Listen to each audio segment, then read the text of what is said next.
हर हर महादेव प्रिय भक्तों, एक कील इस जगह ठोक दें। शत्रु और दुश्मन बैठकर रोएगा। जय श्री राम, जय हनुमान, जय हो बालाजी महाराज की।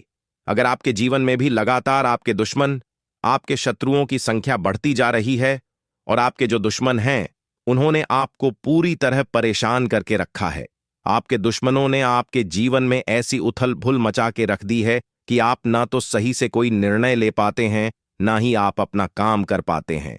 घर हो या व्यापार, जहां भी आप जाते हैं हमेशा आप यही सोचते हैं कि कैसे जीवन के इन दुश्मनों से, इन शत्रुओं से मुक्ति मिलेगी। तो बस आपको एक कील का छोटा सा उपाय करना है।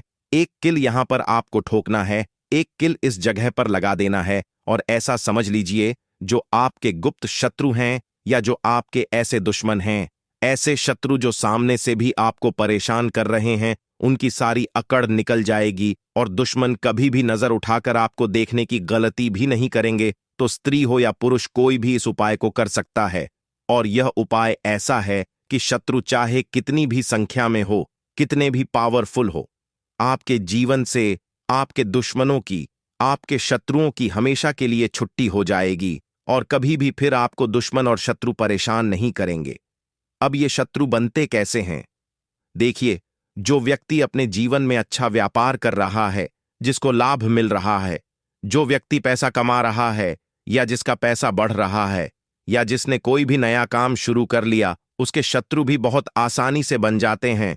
अब यह कलयुग है और कलयुग में आपकी सफलता से चिढ़ने वाले, आपके पैसे से चिढ़ने वाले कम नहीं आपको मिलेंगे। मतलब बहुत सारे ऐसे लोग आपको अपने जीवन में मिल जाएंगे जो आपसे, आपकी सफलता से, आपके व्यापार से और आपके पैसे से चढ़ेंगे। उनमें बहुत सारे ऐसे भी होंगे जो शत्रु बनकर आपके जीवन में बैठ जाएंगे, आपके शत्रु बन जाएंगे आपकी सफलता को देखकर। और इन्हें जीवन से दूर करना बहुत जरूरी है, क्योंकि इन्हें अगर आप दूर नहीं करते हैं तो यह पूरी तरह से आपको बर्बाद भी कर देते हैं। अब दूर कैसे करना है कील के एक छोटे से उपाय को करके, तो चलिए बात कर लेते हैं कैसे आपको यह उपाय करना है। लेकिन सबसे पहले बालाजी महाराज का जयकारा आपको लगाना है। पूरी सच्ची श्रद्धा से कमेंट सेक्शन में जय बालाजी महाराज लिखना है, वीडियो को लाइक करना है और चैनल को अगर अभी तक सब्सक्राइब नहीं किया है तो जल्दी से चैनल को सब्सक्राइब कर लें, जिससे कि बालाजी महाराज अपनी कृपा सबसे पहले आपको दें और आपकी मनोकामना को जल्दी से जल्दी पूरा कर दें, क्योंकि इनका आशीर्वाद सबसे जरूरी है। तो उपाय को करने के लिए एक कील आपको लेनी है। अगर आपके घर में कील है तो उससे भी आप उपाय कर सकते हैं। बस कील जो है थोड़ी लंबी आपको लेनी है, मतलब 3 इंच की कील सीधी होनी चाहिए। टेढ़ी कील आपको यहां पर नहीं लेनी है।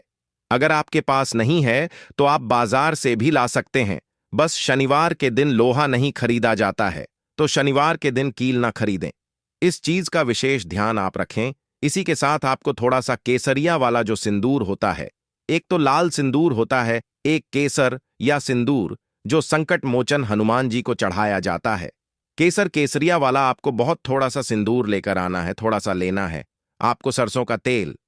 अब आपको क्या करना है कि जो सिंदूर आपने लिया है केसरिया सिंदूर, इसके अंदर ही आपको थोड़ा सा सरसों का तेल डालना है, बहुत जरा सा 1 या 2 बूंद। और उस केसरिया सिंदूर को आपको गीला कर लेना है।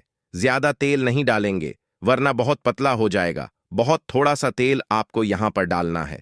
अब देखिए, जो कील आपने ली है, ठीक है ना, उस कील को लेकर और जो घोल तैयार करा है, आपने केसर या सिंदूर को जो तैयार करा है, तेल डालकर वह कील लेकर और केसरिया सिंदूर लेकर और एक सरसों के तेल का दीपक अलग से आपको तैयार करना है। लंबी बाती उसमें लगा लीजिए और यह सारा सामान लेकर आपको घर की दक्षिण दिशा में बैठ जाना है। मतलब घर में कोई कमरा हो ऐसा, या कोई भी ऐसा स्थान आपके घर में जहां इस उपाय को आप करें और आपको कोई रोके टोके ना है, ना ऐसी जगह पर आपको बैठना है। दक्षिण दिशा में अपना फेस कर लीजिए। अगर लाल रंग का आसन हो, आपके पास कोई भी लाल रंग का आसन जिस पर हम बैठते हैं, है ना, अगर वो है तो वो रख लीजिए, बहुत उत्तम है। अगर नहीं है तो किसी भी आसन पर आप बैठकर कर लीजिए। जमीन पर बैठकर भी इस उपाय को आप कर सकते हैं, सीधे सीधे जमीन पर बैठकर। तो जो सिंदूर आपने लिया है, सबसे पहले आपको क्या करना है, उस सिंदूर को अच्छे से उस कील के ऊपर लगा देना है, जो 3 इंच की कील आपने ली है। पूरी कील को सिंदूर से रंग देना है। तो सिंदूर कौन सा? जो आपने केसरिया सिंदूर सरसों के तेल से तैयार किया है, वही वाला सिंदूर पूरी कील पर आपको लगाना है। जब आप इस कील पर सिंदूर लगा रहे होंगे, उसी समय आपको सिंदूर लगाते लगाते एक मंत्र बोलना है। मंत्र कौन सा है? ओम श्री भैरवाय नमः। ओम श्री भैरवाय नमः। यह मंत्र आपको कील पर सिंदूर लगाते लगाते बोलना है। 11 बार आपको यह मंत्र बोलना है। ठीक है न? कितनी बार? 11 बार। इसके बाद आपको क्या करना है? सरसों तेल का एक दीपक अपने सामने आपको जलाकर रख लेना है। जो दीपक आप जलाएंगे दक्षिण दिशा की तरफ आपको जलाना है, और दक्षिण दिशा में बैठकर ही आपको इस उपाय को करना है। अब देखिए, जो आपने कील पर सिंदूर लगाया है, आपको क्या करना है? उस कील को किसी भी चीज से आप पकड़ लीजिए, और फिर उस पूरी कील को आपको दीपक की लौ से गर्म करना है। और जब यह कील गर्म हो रही होगी, आप कील को पकड़े रहे कम से कम 1 मिनट तक आपको इसे गर्म करना है। और 1 मिनट तक ही अपने मन में आपको सोचना है कि मेरे जितने भी शत्रु हैं या मेरे गुप्त शत्रु हैं, जो सामने से शत्रु हैं, सभी परास्त हो रहे हैं, सभी की शक्तियां खत्म हो रही हैं, या जो व्यक्ति मेरे शत्रुओं की मदद कर रहे हैं, मुझे बर्बाद करने में उनकी भी शक्ति खत्म हो रही है।